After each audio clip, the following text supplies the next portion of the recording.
Қайырлы уақыт, құрметті әріптестер.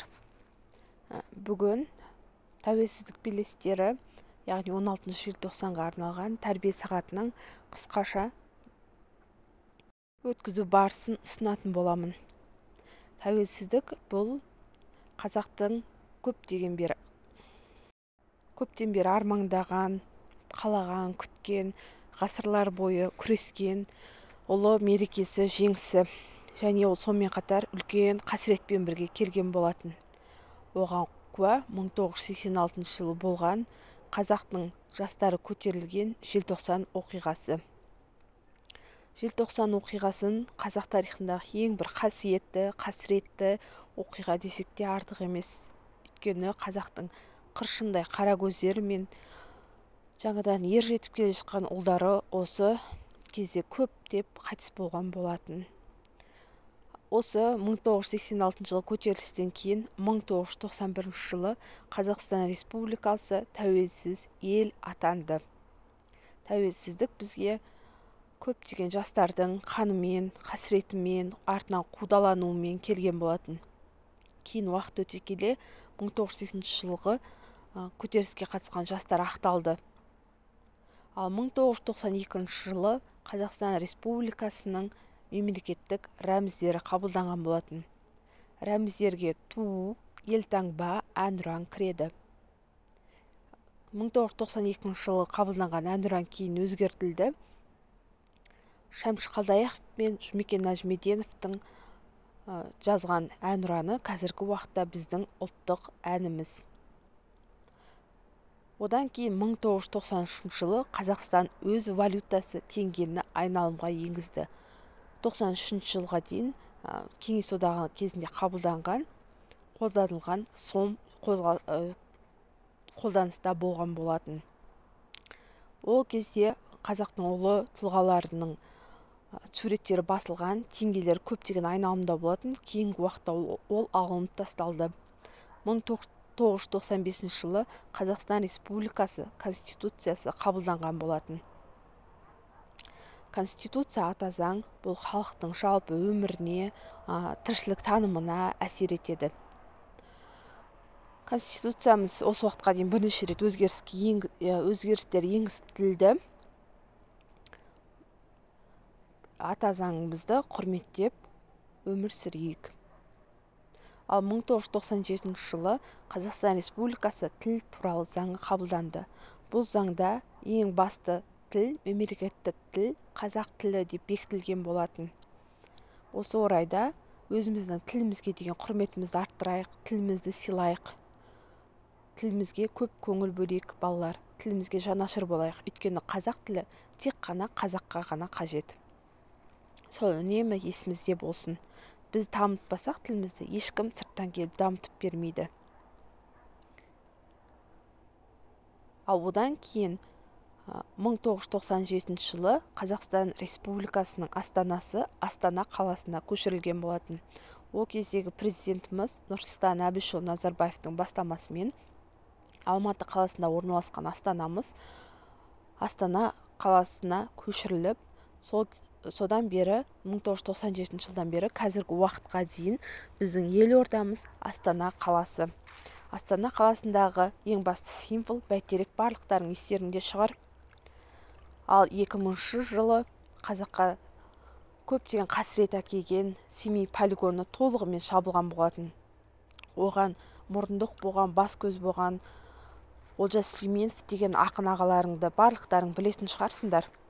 29 тамыз, содан бері, сол жылдардан бері бізде Семей полигонының жабылғаны ядролық апатқа қарсы күрес күні болып есептелінеді. Ал 2011 жылы бізде 7-ші қысқы Азиялық ойындар өткізілген болатын. Мақсаты бірдің рухы бір деген ұранмен өткізілген Астана Алматы қаласындағы өткізген ойын додалы тартыс өте қызықты өтті.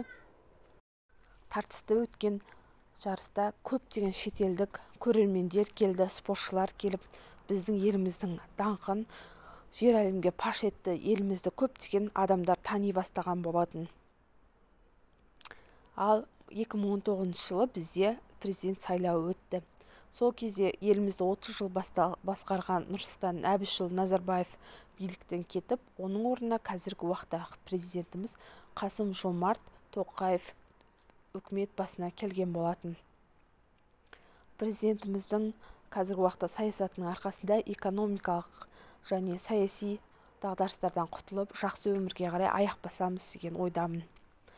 Ал балалар, бізге осы үлкен жеңісті әкелген желтоқсан құрбандарына жеке-жеке тоқталғым келеді. Желтоқсан біздің ұлт үшін үлкен бір қасиетті ұғым.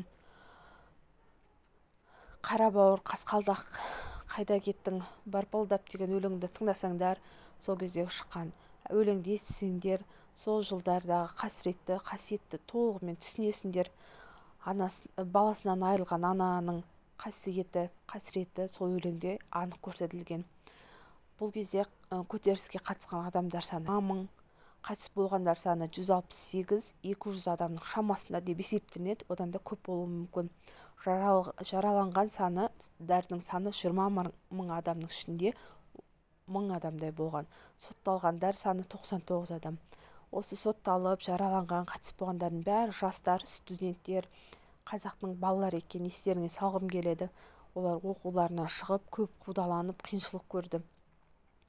Дүниеден өткен батыр қызымыз Ләззат Асанова 1970 жылы 27 шілдеде Алматы облысы Жаркент маңындағы Айдарлы ауылында дүниеге келген. Мектепті үздік бітіріп, Алматыдағы Чайковский атындағы музыка училищесінде оқуға түседі. Ол 1986 жылы 17-18 желтоқсанда болған қазақ жастарының отаршылдық және әміршілдік жүйеге қарсы азаттық көтерілісіне белсене қатысқан.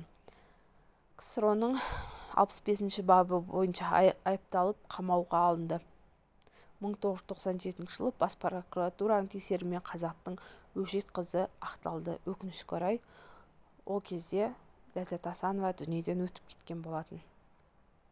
Ләззат Асанованың қазіргі уақытта анасының көптеген сұхбаттары бар, қызына деген сағынышы, өкініші туралы айтылған. Ләззат апамыз өте әдемі, сондай сұлу кісі болған. Одан кейінгі 86 жылы көтерілісте дүниеден өткен тағы да бір қазақтың батыр қызы Мұхамеджанова Сәбира 1970 жылы қаңтардың 1 күні Шығыс Қазақстан облысы Ақмектеп ауылында дүниеге келген. 1986 жылы тек Алматы қаласында ғана емес, көптеген Қазақстанның барлық қалаларында көтеріліс шыққан болатын. Өскеменде болған көтерілістен кейін Сәбираны тергеуге алып кеткен. Тергеудің соңында Сәбираны кінәлі деп танытып, қоғамдық қысымға шыдамаған жасөспірім қыз өкінішке орай 5-ші қабаттан секіріп қаза болған болатын. Аты аңызға айналған тағы да бір қаһарманымыз Сыпатаев Ербол Мұқажанұлы 1986 жылғы желтоқсанның тағы да бір құрбаны. Ол 1964 жылы Алматы облысы Панфилов ауданы Еңбекші Қазақ ауылында дүниеге келген. 1985 жылы Алматыдағы энергетика институтына оқуға түскен. 1986 жылғы 16 және 18 желтоқсанда болған қазақ жастарының отаршылдық әміршілікке қарсы жүйесінде белсене қатысады. 18 желтоқсан күні ауыр жараланып, ауруханаға түсіп, 23 желтоқсан күні өкінішке орай ауыр жарақаттан дүниеден озған болатын. Атам еркек тоқтық құрбандық, атам десең атыңдар деп ұрандатқан біздің батырымыз Қайрат Рысқұлбеков 1966 жылы 13 наурызда Жамбыл облысы Мойынқұм ауданына қарасты Бірлік деген шағын ауылда дүниеге келді. 1986 жылы алаңға шыққан жастардың бірі. 1988 жылы 23 сәуірде ату жазасын өзгертіп, 20 жыл бас бостандығынан айыру жазасына ауыстырылады. Бірақ Қайрат Рысқұлбеков 1988 жылы 21 мамырда Семей түрмесінде көз жұмған болатын. Оған қастандық жасалды деген нұсқалар да бар. Желтоқсан көтерілісінің құрбаны еліміз егемендік алғаннан кейін 1992 жылы толығымен ақталды. Оған халық қаһарманы деген атақ берілген болатын. Желтоқсанда шындық жырын шырқаймын деп шарқ ұрдың. Желтоқсанда егеменді ел болсақ деп талпындың. Кеудеңде әлі сызы жатыр сол кездегі салқынның. Айналайын жас қайратым, жас өркіні халқымның. Мұхтар Шаханов атамызда қазіргі уақытта бізге жеткен сол кездегі қайталанбас кадрлардың иесі, яғни үлкен этажды үйге тығылып тұрып, сол кездегі көптеген документальды фильмдерді түсірген. Соларға қарап біз қазіргі уақытта кімнің қай уақытта қалай қатысқанын, қай жастың қай жерде болғанын, қалай өлтірілгенін көре алу фактісіне иеміз. Ол кісі де өз алдына батыр. Тәуелсіздіктің жүгі ауыр деп Дінмұхамед Ахметұлы Қонаев атамыз айтқандай, тәуелсіздік бұл бізге Алланың берген сыйы. Соны сақтап қалушымыз көп деп еңбек етуіміз керек, жақсы оқуымыз керек. Қатарымыздың алды болып озып, осы егемен елімізді тек қана жоғары биіктіктерге, жетістіктерге көтере беруіміз керек. Тәуелсіздік бәрінен де қымбат сый.